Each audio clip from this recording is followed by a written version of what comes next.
Hello बच्चों, हमारा science में जो आज नया चैप्टर स्टार्ट हो रहा है that is very important and very very interesting chapter, प्रकाश या लाइट। तो प्रकाश तो हम सब देखते हैं, जब हम सुबह उठते हैं तो सुबह का मतलब ही क्या है कि सूर्य का प्रकाश चारों ओर फैल जाता है, और जब शाम होती है तो यही सूर्य का प्रकाश लोप हो जाता है, गायब हो जाता है, तो हमें चारों ओर अंधेरा दिखाई देता है और वो रात के नाम से हम लोग उसको कहते हैं। फिर हम लाइट्स जलाते हैं तो उनसे प्रकाश होता है। ठीक है, अब बात आती है कि चाहे वो सूर्य का प्रकाश हो, चाहे बल्ब का प्रकाश हो, चाहे ट्यूबलाइट का प्रकाश हो, चाहे मोमबत्ती का प्रकाश हो, वास्तव में प्रकाश क्या है और प्रकाश के गुण क्या है। ठीक है, तो हम आज सबसे पहले प्रकाश के गुणों में हम पढ़ेंगे कि प्रकाश में कौन कौन सी ऐसी खासियत होती है, गुण होते हैं, और वो कौन कौन सी घटनाएं हैं जो प्रदर्शित करता है। तो उन घटनाओं को समझने के लिए हम पहले इसके गुणों के बारे में समझेंगे। सबसे पहले प्रकाश का अगर मैं पहले गुण की बात करूं तो सबसे पहला गुण है जो मोस्ट इंपॉर्टेंट, वो है प्रकाश एक विद्युत चुंबकीय तरंग है। अब ये छोटे बच्चों के लिए थोड़ी ऊंची बात हो जाती है, थोड़ी बड़ी बात हो जाती है, क्योंकि ये बड़ी क्लासेस में ज्यादा क्लियरली बच्चे समझ पाते हैं। विद्युत चुंबकीय तरंग का क्या अर्थ होता है कि जो प्रकाश होता है इसमें विद्युत और चुंबकीय दोनों गुण होते हैं। ऐसा मत समझिए कि इसके अंदर इस प्रकार की कोई चीज नहीं होती है। इसमें विद्युतीय तरंगों और चुंबकीय तरंगों का साथ साथ गमन होता है। विद्युत वेक्टर और चुंबकीय वेक्टर एक साथ, वेक्टर शब्द हम लोग पढ़ते हैं दिशाएं, तो जो विद्युत वेक्टर यानी विद्युत की दिशा, विद्युत तरंग की दिशा है, और जो चुंबकीय तरंग की दिशा है, वो दोनों तरंगें एक साथ मिक्स होकर मिल करके चलती हैं, तब हमें वो प्रकाश के रूप में दिखाई देती हैं। तो ये आपको बस सिर्फ समझना है कि प्रकाश विद्युत चुंबकीय तरंग है। एक अगर आप ले लीजिए, मान लीजिए ये आपकी विद्युत तरंग है, तो ये आपकी इसके साथ 90 डिग्री का कोण बनाते हुए, ठीक है ना, एक 90 डिग्री का कोण इसके साथ में, ये बीच में 90 डिग्री समझ लीजिए, इस तरीके से आपका बनाते हुए, है ना, वो जो है आपकी चलेगी, वो साथ में वो आपकी कहलाएगी चुंबकीय तरंग। तो विद्युत तरंग में और चुंबकीय तरंग में 90 डिग्री का एंगल होता है। जो विद्युत वेक्टर होता है और जो चुंबकीय वेक्टर होता है, इन दोनों के बीच 90 डिग्री का एंगल होता है। खैर, छोटे बच्चों को इसे ज्यादा याद करने की जरूरत नहीं है, बस उन्हें इतना पता होना चाहिए कि प्रकाश एक विद्युत चुंबकीय तरंग होता है। इसके बाद आता है सेकंड पॉइंट कि प्रकाश क्या है, ऊर्जा का ही एक रूप है। देखिए, हमेशा याद रखिए कि इस सृष्टि में, इस पूरे संसार में, ब्रह्मांड में जो एक बहुत इंपॉर्टेंट, एक महत्वपूर्ण तथ्य है वो है ऊर्जा। और ऊर्जा के बारे में हम लोग पढ़ते हैं कि energy can neither be created nor be destroyed. ऊर्जा को ना हम उत्पन्न कर सकते हैं, ना हम नष्ट कर सकते हैं। ऊर्जा केवल एक रूप से दूसरे रूप में परिवर्तित की जा सकती है। It can be changed from one form to another. एक जो इसका रूप है उससे हम दूसरे रूप में इसको परिवर्तित कर सकते हैं। ऊष्मा के बहुत सारे रूप हैं जो हम छोटी क्लासेस में पढ़ते हैं, 9th क्लास में हम लोगों ने पढ़ा हुआ है कि ऊर्जा का एक रूप है, जैसे विद्युत ऊर्जा विद्युत के रूप में जब दिखाई देती है, विद्युत ऊर्जा चुंबक के रूप में दिखाई देती है, चुंबकीय ऊर्जा जब वो हमें ऊष्मा के रूप में दिखती है, ऊष्मीय ऊर्जा प्रकाश के रूप में दिख रही है तो प्रकाशीय ऊर्जा। तो प्रकाश भी क्या है, ऊर्जा का ही एक रूप है, इसलिए इसे हम प्रकाशीय ऊर्जा भी कहते हैं, और एक और नाम से पुकारते हैं, वो है विकिरण। ठीक है, विकिरण में जो सूर्य का प्रकाश है, ये सूर्य का विकिरण शब्द आप लोग बहुत बार किताब में पढ़ते हैं, तो प्रकाश को ही हम विकिरण नाम से भी पुकारते हैं। इसमें बहुत तरह की तरंगे होती हैं जिनके बारे में हम बाद में बात करेंगे कि सूर्य के प्रकाश में कौन कौन सी तरंगें उपस्थित रहती हैं। ठीक है, थर्ड पॉइंट आता है आपका, प्रकाश सदैव सरल रेखा में चलता है। ऑलवेज रिमेंबर, हमेशा हमारा जो प्रकाश है वो हमेशा एक सीधी रेखा में चलता है। अगर रास्ते में हम उसके कोई ऑब्जेक्ट लगा दें तो हमारा प्रकाश वहीं रुक जाएगा और यहाँ हमको कोई प्रकाश प्राप्त नहीं होगा। ठीक है ना, जो हमारी लाइट रेज हैं वो लाइट रेज इस ऑब्जेक्ट से रुक जाएंगी, और जितने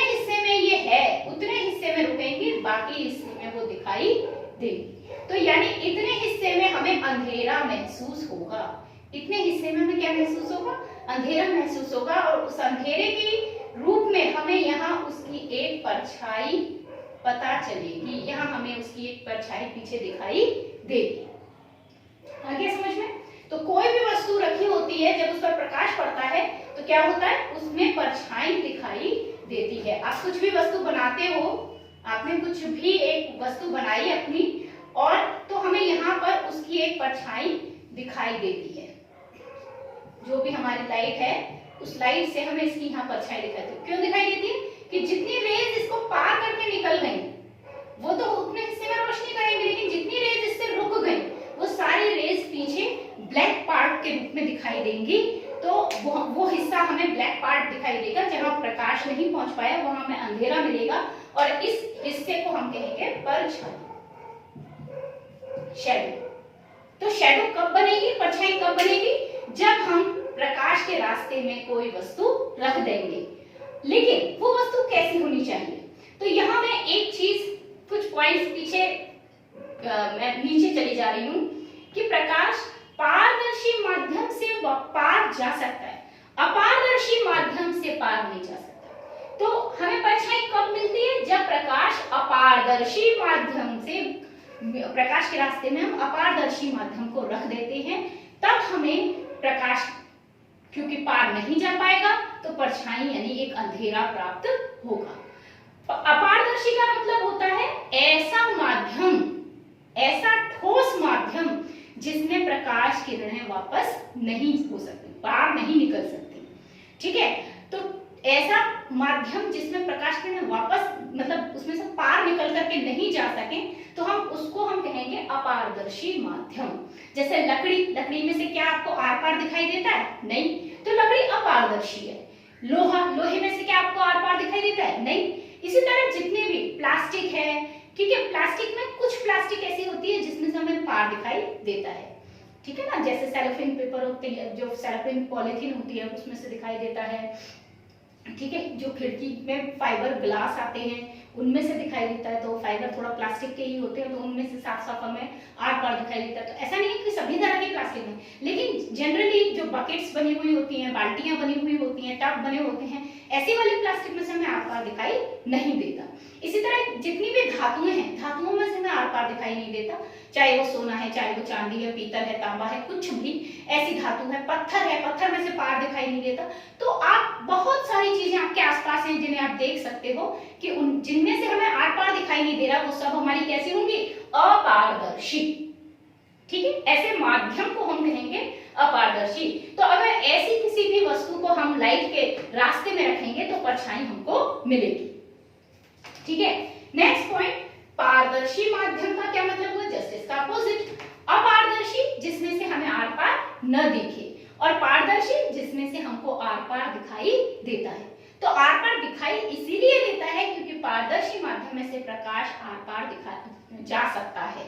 ठीक है, तो पारदर्शी माध्यम कौन कौन से हो गए? जैसे कांच में से हम आर पार देख लेते हैं, जो खिड़की का कांच है उसमें से हम बाहर का सब कुछ दिखाई देता है। ठीक है ना, कांच हो गया एक एग्जाम्पल। दूसरा, मैंने आपको अभी बताया कि जो फाइबर होता है, फाइबर में से भी हमको दिखाई देता है। ठीक है, सेलोफेन पॉलीथीन में से हमको आर पार दिखाई देता है। पानी, अगर एकदम साफ पानी आप लेंगे तो पानी में से भी हमें आर पार दिखाई देता है। ठीक है, तो वो भी हमारा पारदर्शी माध्यम ही है एक तरह से। ठीक है, तो ये सब हमारे पारदर्शी माध्यम के एग्जाम्पल हो गए। तो प्रकाश पारदर्शी माध्यम में से पार जा सकता है, इसलिए पारदर्शी माध्यम में परछाई नहीं मिलेगी। ठीक है, लेकिन अगर अपारदर्शी माध्यम रखेंगे प्रकाश के रास्ते में तो हमको परछाई मिलेगी, क्योंकि वो पार नहीं जा पाएगा प्रकाश। ठीक है, नेक्स्ट पॉइंट आता है कि प्रकाश को चलने के लिए किसी माध्यम की आवश्यकता नहीं होती। देखिए, मैं आपको बताऊं, प्रकाश की ही तरह एक और किरण है, एक और तरंग है हमारी। जैसे प्रकाश एक विद्युत चुंबकीय तरंग है, इसी तरह एक तरंग जिसके बारे में हम 9th क्लास में पढ़ते हैं, वो तरंग है ध्वनि तरंग। और वो जो ध्वनि तरंग होती है वो माध्यम में ही चल सकती है, उसको चलने के लिए माध्यम की आवश्यकता होती है। ठीक है, हम जो बात कर रहे हैं, बोल रहे हैं, जैसे मैं अभी आपको समझा रही हूँ, आप अपने आपस में एक दूसरे से बात करते हैं, तो हम मुंह से जो निकाल रहे हैं शब्द, वो शब्द एक तरंग के रूप में माध्यम हमारे चारों ओर हवा है, उस हवा के जरिए दूसरे व्यक्ति के कानों तक जाता है। ठीक है ना।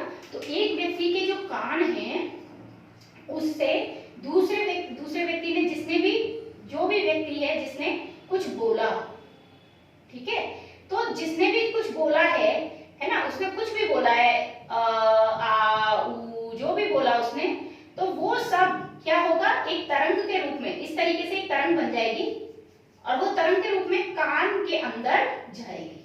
और कान के अंदर, ये आप पढ़ेंगे आगे कि कान के अंदर जाकर के आगे इन फ्यूचर अगर आप लोग जीव विज्ञान पढ़ते हैं तो आप इसमें पढ़ेंगे कि वहां तरंगे होती हैं, तरंगों को एक द्रव होता है जिससे वो तरल द्रव कंपन करने लगता है और मस्तिष्क उसको पकड़ता है तरंग दैर्ध्य को, जिसकी वजह से हमको आवाज सुनाई देती है। यानी हमें बीच में ये जो तरंग उत्पन्न हुई है ये हवा की वजह से उत्पन्न हुई है।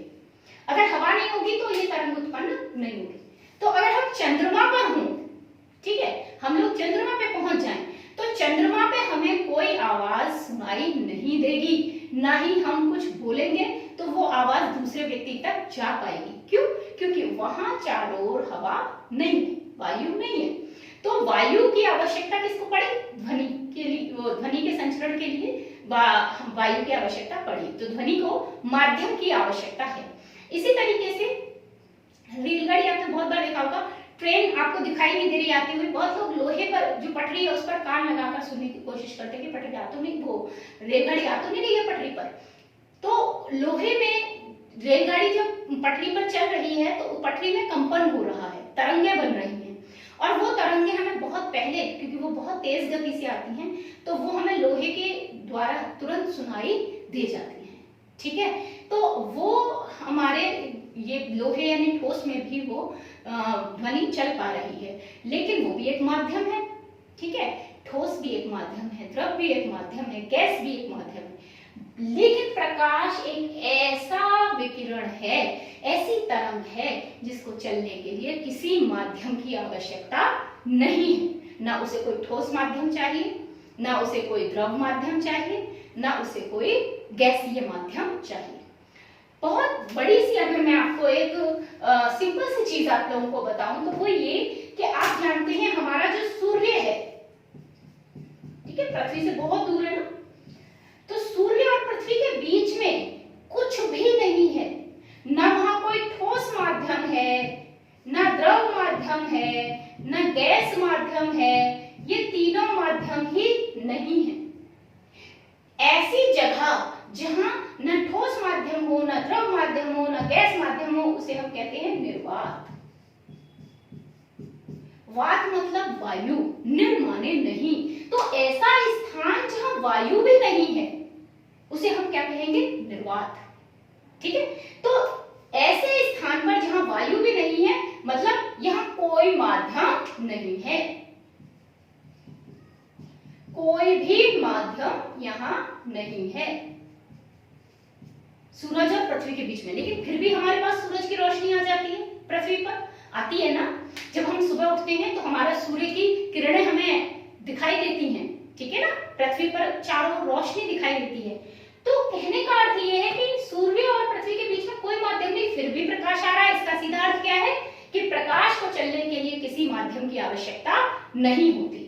इसके बाद तो इसका सीधा मतलब हुआ कि प्रकाश निर्वात में भी गति करता है, निर्वात में आसानी से वो गति कर सकता है सूरज से पृथ्वी पर, इसीलिए वो आ जाता है।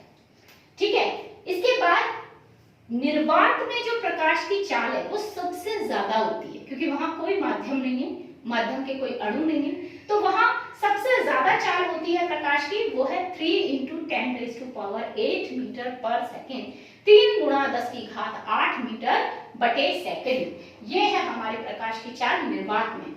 ठीक है, और 3 × 10⁸ का मतलब क्या होता है कि 10⁸ का मतलब है कि सीधे सीधे 1 के आगे 8 जीरो। ठीक है, 1 2 3 4 5 6 7 और 1 लगाया हमने 8, और इसमें कितने की गुणा हो रही है? 3 की। ठीक है, अब आप जानती हैं इकाई, दहाई, सैकड़ा, हजार, 10,000, लाख, 10 लाख,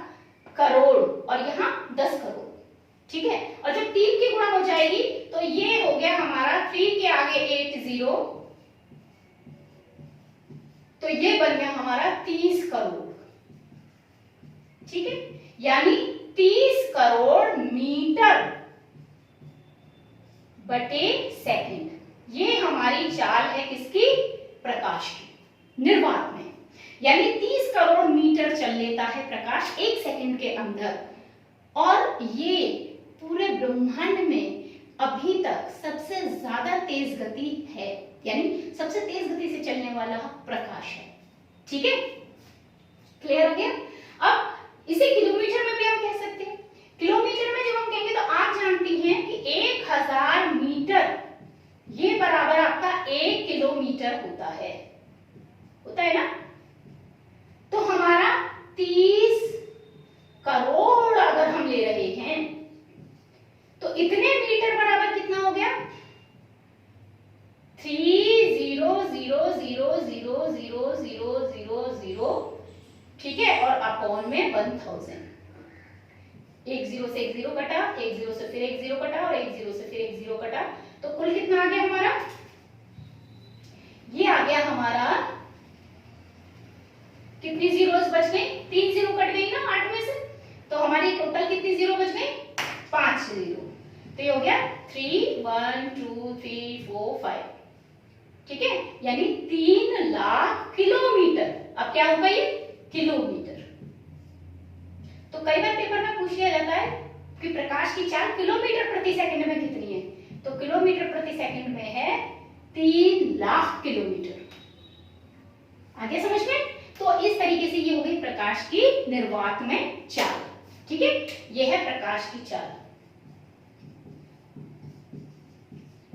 ठीक है, तो प्रकाश की चाल हो गई 3 लाख, या आप कह सकते हैं 3 लाख किलोमीटर। ठीक है, किलोमीटर प्रति सेकंड, या अगर आप मीटर प्रति सेकंड में कहेंगी तो 3 × 10⁸ मीटर पर सेकंड। अक्सर पेपर में हमको ये ऐसे ही लिखा मिलता है। और फाइनली जो चीज मैं अब आपको बता रही हूं वो है कि प्रकाश में बहुत सारी घटनाएं दिखाई देती हैं। परावर्तन, अपवर्तन, विक्षेपण, प्रकीर्णन, विवर्तन, व्यतिकरण, ध्रुवण, और भी बहुत सारी हैं। लेकिन इनमें से हम 10th में जो पढ़ते हैं वो मेनली होती हैं परावर्तन, अपवर्तन, विक्षेपण, प्रकीर्णन। ठीक है, हम सिर्फ इनके बारे में पढ़ते हैं, 4 घटनाओं के बारे में पढ़ते हैं। बाकी घटनाएं हम 11th और 12th क्लासेस में पढ़ते हैं। और ये सभी घटनाएं हम बारी बारी से अपने वीडियोस में डिस्कस करेंगे कि परावर्तन के बारे में, फिर अपवर्तन के बारे में, फिर विक्षेपण के बारे में, फिर प्रकीर्णन के बारे में। ठीक है, तो आज के लिए इस वीडियो में इतना ही। प्रकाश के गुणों को पहले आप ढंग से समझ लीजिए, ध्यान से उनको याद कर लीजिए, ताकि हम जब इन घटनाओं के बारे में बारी बारी से पढ़ें तो हमें प्रकाश के बारे में पता हो कि प्रकाश के गुण क्या होते हैं। ठीक है, और इसे कॉपी में भी नोट कर लीजिए। Thank you.